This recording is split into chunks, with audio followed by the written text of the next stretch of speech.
I'm going to tell you a story about 3 impossible people I know. See, I have this idea, this theory that we're actually all capable of incredibly impossible things.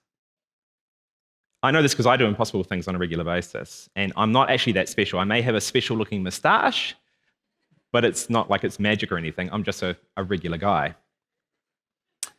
And so my story starts with me. I am this first impossible person. You see, for the last 7 years, I set myself an annual challenge to do something that I consider impossible. For example, this year, my challenge is to learn how to sing. And I can't sing.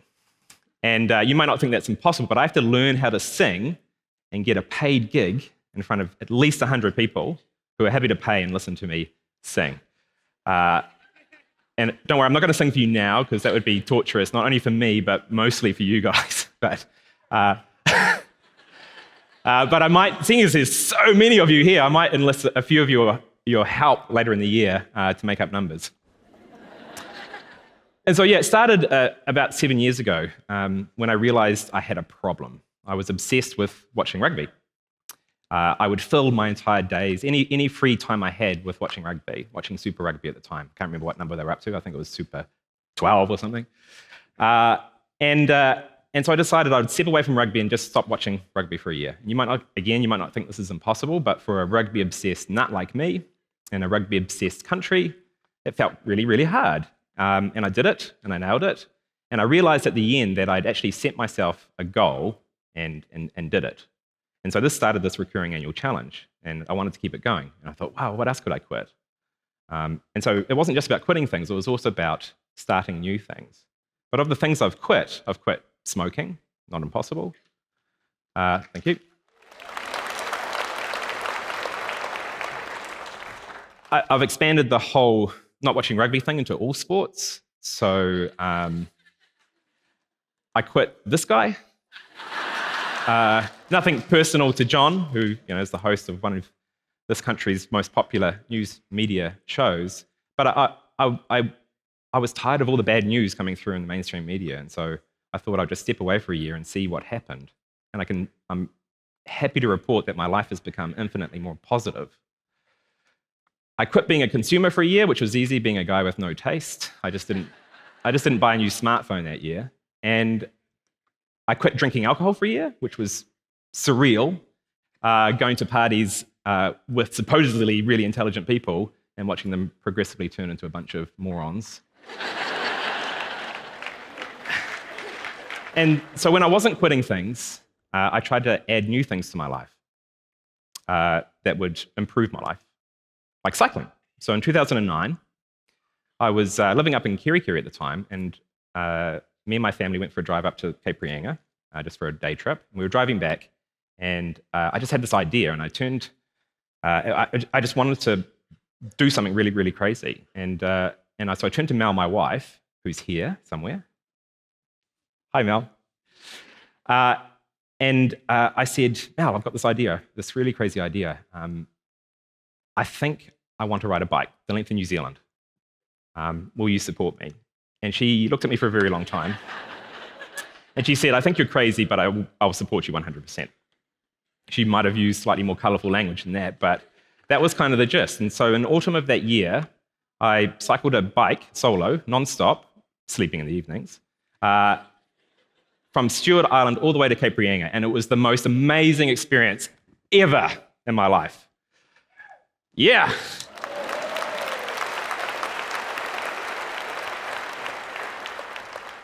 Now, I may have forgotten to mention something, that before I got on that bike, I might have been a little bit overweight. In fact, my doctor may have used words like morbidly obese. And to be honest, something about that word, morbidly obese, morbid. And there was no amount of not watching rugby that was going to make me lose the weight. And I thought, well, I know how to ride a bike. The fact that I vomited my guts out whenever I tried to ride up a hill was beside the point. But the good thing is that about riding a bike, I hadn't been on one for 20 years, but you know what they say, it's just like riding a bike. But there was a particular person that motivated me to get on a bike and vomit my guts out going up hills, who was one of the most inspirational people in my life at the time. Was a real enabler. She never told me I couldn't do anything except maybe stay up late, which, of course, is my mum. And so my mum is the inspiration for everything I do. Why? Well, she's my mum, but also because she raised me and my two brothers single-handedly as a solo unemployed mum. And she couldn't work, and so we were very, very cash-strapped as a family. So we just made do with everything that came our way. We just made do. But we didn't want for anything as kids. We grew up and we loved our mum. We thought our mum was pretty special. But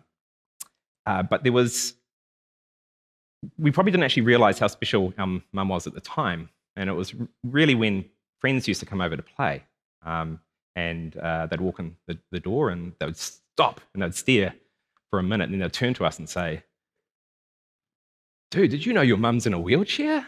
And we were like, "Oh, yeah. Because we never really thought about it, because our mum came with wheels where other kids' mums had legs they walked. Because it absolutely made no impact on our lives whatsoever. And so my mum is impossible person number 2, unemployed, paraplegic, solo mum raising 3 boys by herself.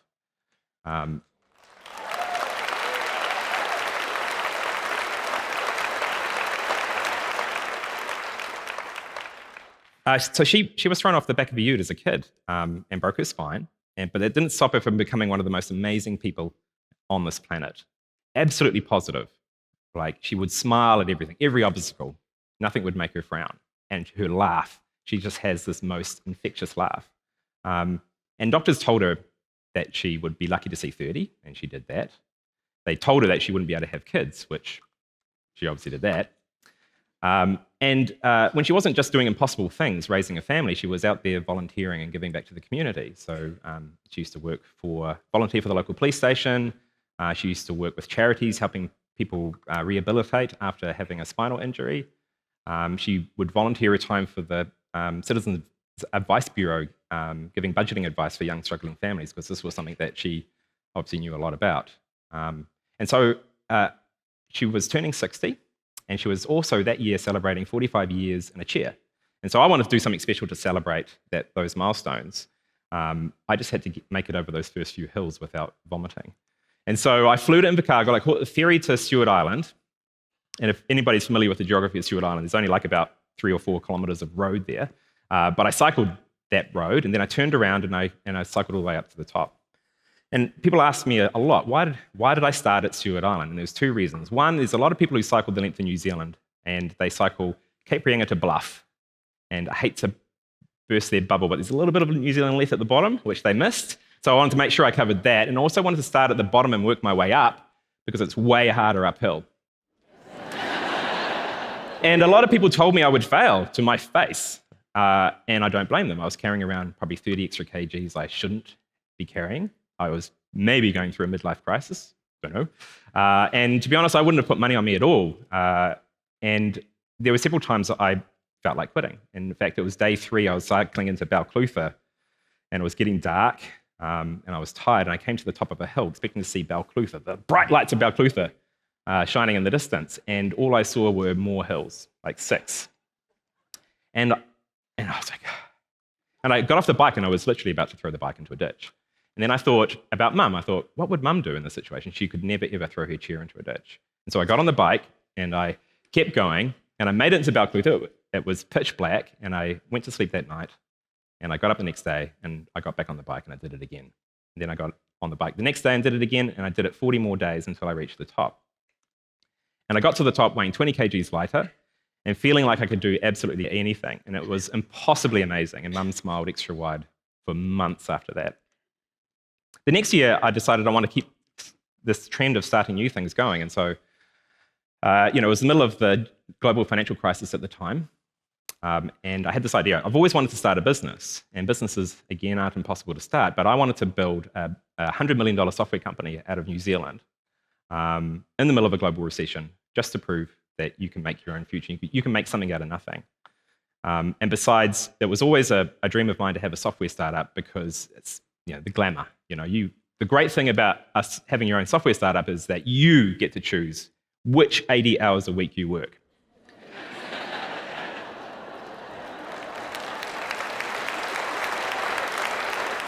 And I also wanted to pay Mum back for something else that she did that was super special. You see, back in the 80s, when I was a young kid, Mum did something that everybody thought was crazy. Sold her mum on a benefit in a chair, and no money, just figuring out how to get us boys clothed and fed was a daily challenge. But she went down to the bank and she took out a second mortgage, and she bought us one of these, a computer. And it was a Sega 3000, and it was amazing. She saw how, as kids, we were so intrigued with computers. She didn't understand computers, but our lives lit up whenever we were in front of one. So she knew that this was the future, so she just wanted to get computers in our house. And she probably thought it would also keep us falling out of trees, which she was right. And so it was the best investment that she ever made. And it wasn't just one computer. We upgraded to a Commodore 64 and then some PCs and more PCs. And I think over a 10-year period, she converted most of the equity in the house into computers. So I wanted to pay it all back to her. So I turned to Mel, my wife, and I said, Mel, I've got this crazy idea, something I've always wanted to do. I know it's the middle of the GFC and all that. We'll need to spend all our money on it, and maybe it won't work. But if it fails, then at least we'll have each other. Will you support me? And she said something like, I think you're crazy, but I'll support you 100% if that's what you wanted to do. Again, slightly more colourful language this time. And so I did. I started a company, and it was called Vend. And we set out to revolutionize retail by putting it all on the cloud, using iPads and cloud-based software and smashing cash registers. And perhaps you've maybe even heard of us. If you haven't, that's beside the point, because this is not a story about that. But back then, it was just a crazy idea. And in that first year of Vend, there was a lot to do. Raising money, finding customers, finding team, doing 101 things that you have to do to run a startup. And we were starting to get traction, and Mum thought that was pretty cool. But something was happening in parallel that I haven't actually told a lot of people about. So shortly after launching the business, Mum was rushed into hospital. And I sat with her in the emergency room for 2 days, trying to figure out what was going wrong. She couldn't feel from about here down, but her body was telling her that there was something seriously, seriously wrong. And it turned out to be a kidney stone, which was a bit of a relief because that's a fairly standard procedure. And so she had the procedure done. And then she was up in the ward a few days later, and we're talking about getting her home. And then she was sitting in bed, all smiles as per usual. And then all of a sudden, this flock of nurses, I don't think you call them flocks, I don't know, a team of nurses whisked into the room without saying anything, and they rushed her into her bed out the door down to the intensive care unit, the ICU. And it turns out that it wasn't just a trivial kidney stone. Because it had been undetected for so long, it led to other complications, and so she needed invasive surgery to correct it. And my world was crumbling around me because my rock, this inspirational lady, because the doctors were now saying that she may not even make it out of the ICU. And I had to convince myself that ICU actually stood for I'll see you later, okay? And then a few weeks later, she woke up and she was fighting back, and nobody could believe it. We got her out of the ICU and back up under the ward, and all at the same time, I was still building the business, doing those 101 things. I think the list might have been up to 1,001 by then. But I would spend the days doing that, spend every evening in the hospital sitting with Mum by her bed, telling her about progress and showing her newspaper clippings about what we were doing. And even when she couldn't talk, I could see how happy she was through her smile beaming through her oxygen mask. But this was one of the things that Mum taught me as a kid, which is you just do hard, right? You don't give up on anything. When things get tough, you just keep going. You balance all the stuff. You don't stop doing anything. That period of my life was one of the hardest times of my life. And people say they don't know how I did it, and I don't know how I did it. I did it because of Mum. But it was also one of the best times of my life because I got to spend a lot of time with Mum. And so we started talking about getting her home again. And 6 months after that first day that she went into hospital, and it was a week after her 61st birthday, Mum suddenly passed away.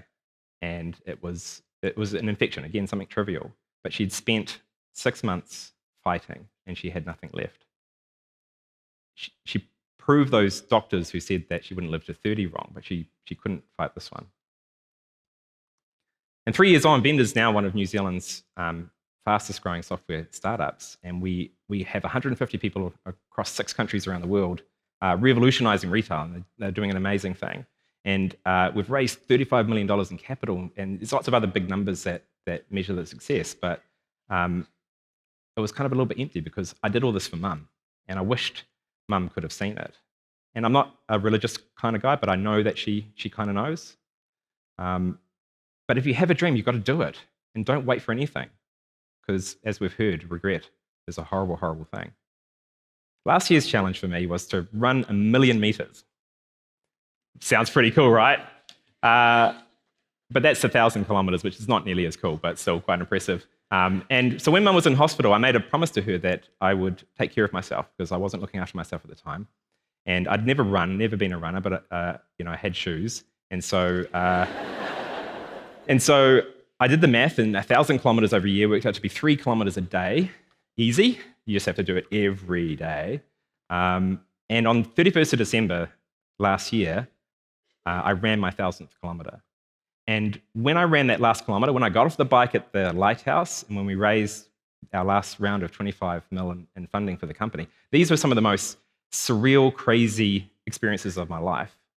Because at one point or another, I thought it was impossible, but it wasn't. And my mum she had no choice about doing impossible things. I have a choice. And I'm going to keep doing impossible things until the day I die. And I'm doing it because I hope to inspire my kids. I hope my 2 daughters tell stories about their crazy-ass dad who does impossible things. But more importantly than that, I hope they go and do crazy-ass things so their kids can tell stories about them. Nothing is forever, but if you can inspire somebody else to do something incredible, then you've made the world a slightly better place. And so that person number 3, you've probably guessed. It's all of you, right? Think right now, what is that one impossible thing that you've always wanted to do? Now go do it. Thank you.